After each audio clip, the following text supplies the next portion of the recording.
Hello, my name is Blagoy Mitrevsky, a co-author of this paper, Momentum-Based Gradient Methods in Multi-Objective Recommendation. Why the recommender systems are important and why do we care about them? 80% of watch content on Netflix is based on algorithmic recommendations. The number of users is large, so even 1% of improvement will lead to a huge impact on revenue. But looking at recommender systems only from business and revenue aspect is a huge downside. The value of a recommender system should be measured by the value it brings to its users. We should also consider other objectives like biases in the recommender systems, polarization of opinion, and the introduction of novel items. There are multiple stakeholders concerning the recommender systems. On one side, the businesses who want to improve the recommender's accuracy and the revenue it generates. On the other side, the users who want their recommenders to be fair to introduce novel and diverse content. In reality, recommenders should be simultaneously optimized for more than just accuracy. This leads us to multi-objective optimization, an optimization problem in which several possibly conflicting objectives are being optimized simultaneously. It can be formally defined with the formula on the slide.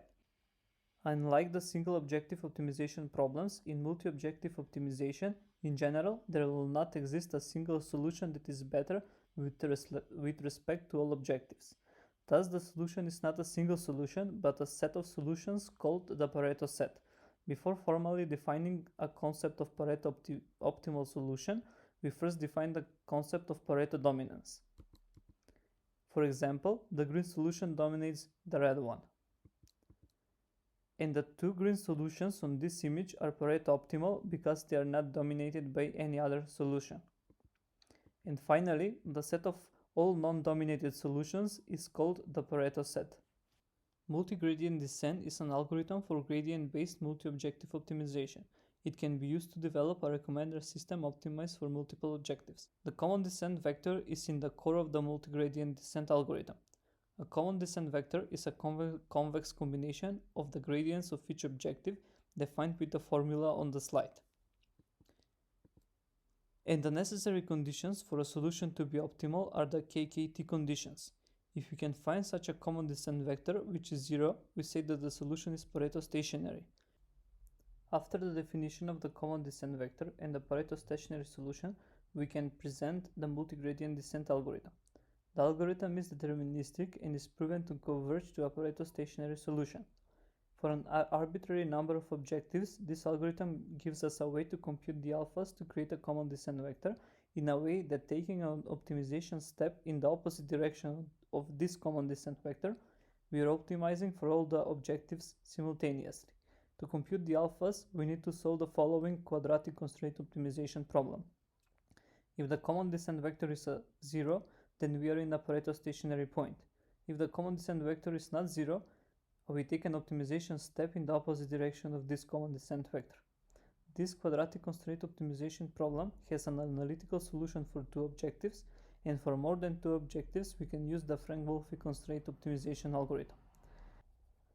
Here we have the final algorithm. Before the training, we compute the maximal empirical losses because we will need them later for gradient normalization. We start by calculating the losses, then we compute the gradients regarding the losses. Since the gradients can be of different magnitude, we normalize the gradients using the maximum empirical losses. We solve the quadratic constraint problem, and using the alphas we compute the final common descent vector. We take a step in the opposite direction of this common descent vector. And after every epoch, we evaluate the model and update the Pareto set with the new solution. The multi-gradient descent algorithm has stochasticity in the optimization process from using mini-batch stochastic gradient descent or using a dropout regularization. This may cause the algorithm to converge slower or even diverge. To alleviate this problem, we came up with a solution to smooth the gradients from the different objectives by using Adam per objective. Adam in single objective setup keeps running average of the first and the second momentum of the gradients and then corrects the gradient using these momentums. So using Adam per objective in a multi-objective setup may lead to more stable alpha computations, faster convergence, and convergence to better solutions. To implement this idea, we added the highlighted line to the vanilla multigradient descent algorithm. This is actually a procedure called to atomize the gradient. To test this idea, we have the following experimental setup. We use two popular datasets, MovieLens 20 million and Amazon Book dataset. We preprocess them by binarizing the 5-star ratings, dividing the data into training, validation, and test sets, and we masked out 20% of the items for the validation and test sets. We derived three objectives: relevance objective, revenue objective, and recency objective. We used variational autoencoder models. On the baseline, we used the vanilla multigradient descent algorithm, and on the other model, multigradient descent algorithm using Adam per objective. We used grid search to find the best hyperparameters for both models. From both visualization, we can clearly observe that atomizing the gradient substantially improves the performance over the vanilla algorithm. The Pareto front obtained with our method clearly dominates the vanilla multigradient descent algorithm. On MovieLens, the Pareto fronts are more spread than in the Amazon dataset case. The claim is even stronger since we can see the improvement on two different and not correlated datasets. The atomized trick shows improved performance even with using different Pareto set metrics as shown in the table.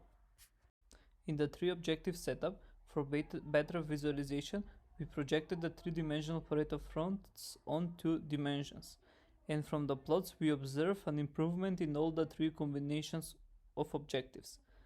The table quantifies the improvements of our proposed method compared to the vanilla algorithm. Supported by the improvements on the two different datasets and using up to 3 different objectives, we can say that the atomized trick leads on average to better solutions. Thank you for your attention.